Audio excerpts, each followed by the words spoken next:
Muito bem, voltamos a falar direto da página do Jornal Visão Espírita, no YouTube e no Facebook, para mais uma gota de Espiritismo, mais uma gota de O Livro dos Espíritos.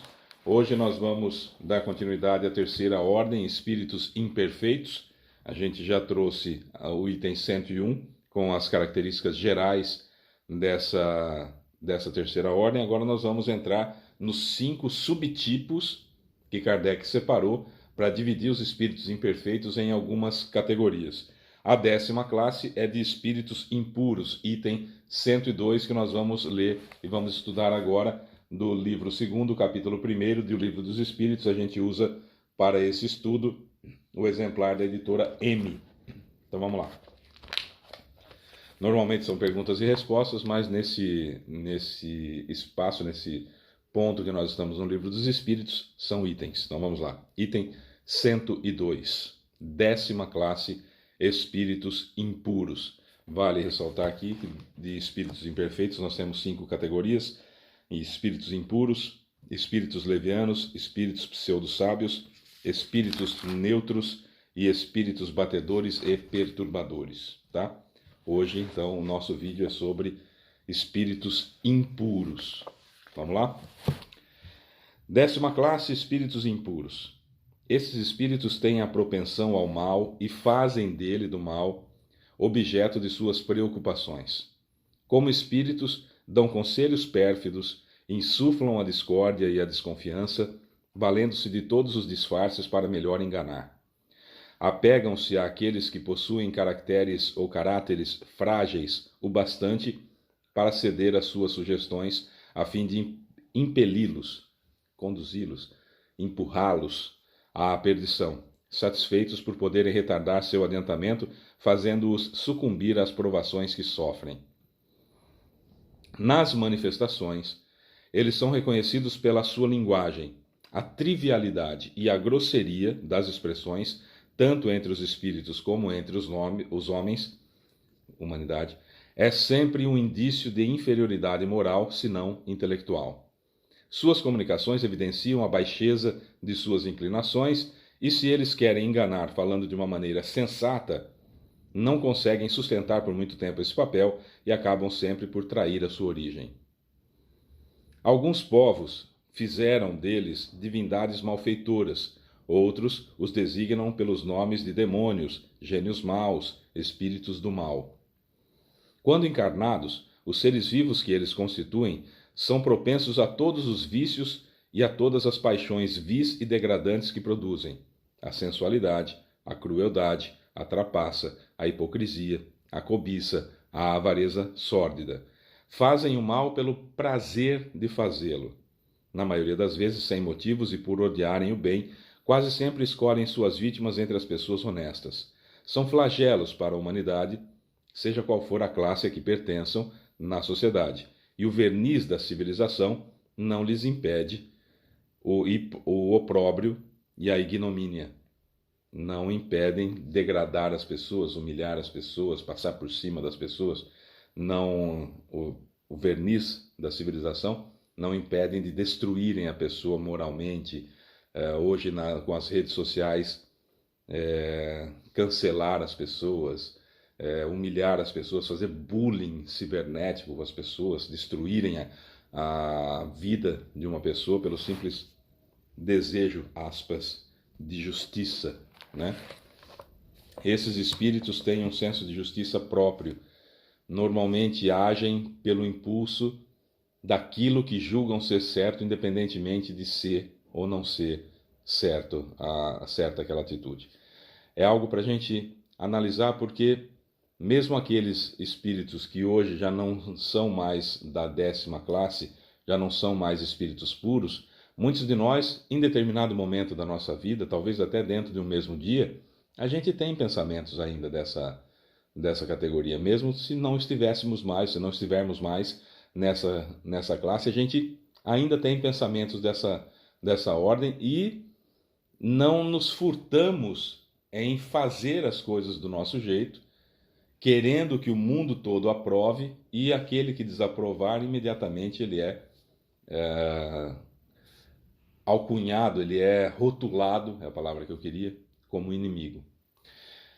Psicopatas, via de regra, são espíritos dessa natureza. Têm grande intelecto, mas para sua satisfação pessoal destroem quem quer que seja, sem pensar, sem um remorso, sem um, um sentimento qualquer por qualquer tipo de pessoa. Isso acontece. O que nós talvez não estejamos tão atentos, hoje, por exemplo, é o último dia do ano 2022, que nós estamos gravando esse vídeo. Muitos de nós não percebemos, talvez, que nessa época, nesse século que nós estamos, nós temos atitudes de espíritos impuros com o celular na mão, com o computador na frente da gente, nas redes sociais. Quantas dores nós causamos às pessoas, independentemente de pensarmos nisso ou não. Não é? Quanta ignomínia, quanto opróbrio a gente lança sobre as pessoas, sem sequer pensar nisso. Sem sequer imaginar que possa, do outro lado de lá, da pessoa que é dona daquela conta, que é dona daquela foto, que é dona daquele perfil, aquela pessoa retratada ali na rede social é um ser humano e eu estou tendo com essa pessoa atitudes de espíritos impuros. Perceba que o nosso objetivo com o estudo do Livro dos Espíritos é melhorarmos, é descobrirmos onde que estão os problemas que nós ainda carregamos no nosso caráter e modificá-lo. Não é julgar ninguém. Nossa, fulano é desse jeito, nossa, fulano está fazendo. Não, vamos entender aquilo que ainda funciona como uma âncora da minha evolução, que me prende a um lugar, que não me deixa evoluir, que são, muitos de nós temos muitas âncoras, e que a gente talvez não perceba. O estudo do Livro dos Espíritos tem essa função, trazer o conhecimento. Nós vamos encontrar mais para frente, no próprio Livro dos Espíritos, a seguinte instrução, que a forma de nós evoluirmos mais rápido já foi dada, essa frase é atribuída a Sócrates, mas estava num templo em Atenas, enfim, mas é atribuída a Sócrates, que é conhece a ti mesmo. Tem até um errozinho ali, conhece-te a ti mesmo, mas enfim, pela tradução ficou assim. Conhece-te a ti mesmo, que é a maneira de evoluir mais rápido, porque quando eu descubro qual é o problema, qual é a âncora que está me prendendo e me impedindo de evoluir, eu corto ela, eu elimino aquela. Então imagina você num barco com 100 âncoras, 100 âncoras em volta desse barco, impedindo que ele vá para qualquer lado. Ele só flutua. Essa seria a nossa vida. Cada âncora significaria uma deficiência nossa, um problema nosso. Uma mazela que a gente traz ainda. Não, vamos usar, é um defeito nosso. Vamos usar esse termo. Não tem problema, é para estudo, então vamos lá, um defeito nosso. Então, cada vez que eu descubro qual é esse defeito, qual é essa dificuldade que eu tenho, eu elimino. Então, quanto antes eu eliminar mais âncoras, mais o meu barco da evolução vai rumo ao infinito, nessa metáfora que nós estamos fazendo. Olha só, os espíritos imperfeitos, deixa eu ver aqui, só pegar uma parte aqui da inferioridade moral, se não intelectual, fazem o mal pelo mal, eram chamados de demônios, gênios maus e tudo mais, e que tem a intenção o tempo todo a crueldade, a sensualidade, a trapaça, a hipocrisia, a cobiça, a avareza sórdida. Será que em algum momento nós temos isso aqui? Qualquer um desses daqui? Se tivermos, nós estamos...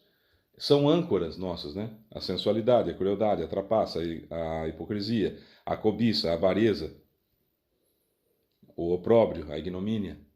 São âncoras que nós temos. Se quiser usar a escola religiosa católica, pegar lá os 7 pecados capitais, são âncoras que nós precisamos cortar. que nós precisamos abandonar, que nós precisamos deixar. Ah, Fábio, mas não dá para eu deixar tudo. Lute contra. Reconhece-se o verdadeiro espírita por sua transformação moral e pelos esforços que faz para domar as más inclinações. Isso aqui são más inclinações. Hipocrisia, trapaça, crueldade, cobiça, avareza. Reconhece-se o verdadeiro espírita por sua transformação moral. Descobriu que é errado, para de fazer. E pelos esforços que faz para domar as más inclinações. A luta diária contra as minhas imperfeições. Porque ao estar nesse exemplo que eu estava dando, nessa metáfora que eu estava usando do barco, cada luta que eu tenho puxando essa âncora, não, essa âncora aqui da hipocrisia, eu vou segurar, eu estou lutando contra ela, essa âncora que eu tenho aqui da avareza, eu vou segurar, da crueldade, da sensualidade, e eu vou impedir esses defeitos meus de aparecerem. É como se eu levantasse essa âncora e o barco anda um pouquinho. Mesmo que depois eu perca de novo. Cansei de lutar, perdi aqui para a avareza, perdi para a hipocrisia e tal. Aí a âncora prende de novo. Mas já andou um pouco, já navegou um pouco. Perceberam a metáfora que eu estou usando? Reconhece o verdadeiro espírita por sua transformação moral. Descobriu que é errado, para de fazer. Isso é característica do espírita. Quando nós descobrimos que algo é errado, a gente para de fazer. A gente descobriu um defeito nosso, a gente para de ser daquela forma, começa a lutar contra. Né? Reconhece o verdadeiro espírita por sua transformação moral. Eu mudei, eu não quero mais ser daquele jeito. E pelos esforços que faz para domar as más inclinações. Aí eu vou me esforçar uma barbaridade para não ser mais daquele jeito. E esforçar nessa metáfora que eu estou dizendo é pegar as âncoras aqui, ó, segurar o máximo para que elas não apareçam. O meu barco navega um pouquinho, eu solto, descanso um pouco, pego de novo e assim vai, até que eu consiga vencer cada uma delas. Não existe evolução sem esforço. Vou repetir. Não existe evolução sem esforço. Darwin nunca disse, na evolução das espécies, nunca disse que a sobrevivência é do mais forte. A sobrevivência é daquele que melhor se adapta ao meio. E para eu me adaptar ao meio, eu tenho que conhecer o meio. Então, quando eu conheço o Espiritismo, quando eu estudo o Espiritismo, eu começo a me descobrir, eu começo a me entender, eu começo a saber como eu sou, a ficar estampado na minha frente as minhas deficiências. É nesse momento, é nesse instante que eu começo a evoluir, que eu começo a me adaptar. Então, eu tenho esse defeito, não vou ter mais. Ah, Fábio, mas faz 60 anos, 80 anos, 50 anos, 30 anos, 40 anos que eu sou assim, que eu sempre fiz assim. Enjoe de ser assim e mude. Deixa de ser assim. Ah, Fábio, mas faz tanto tempo que eu sou assim, eu consigo? Sim, consegue. Um passo de cada vez. Um passo de cada vez. É assim que se evolui. Um passo de cada vez. Ou nesse exemplo que a gente está dando, uma âncora de cada vez. Com luta incessante contra ela. E mudança de hábito, né, meus amores? Mudança de hábito, porque senão não dá, né? Se não mudarmos de hábitos, não dá.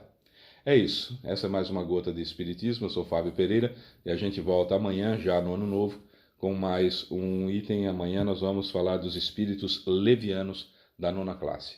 Um beijo para você que fica. Tchau.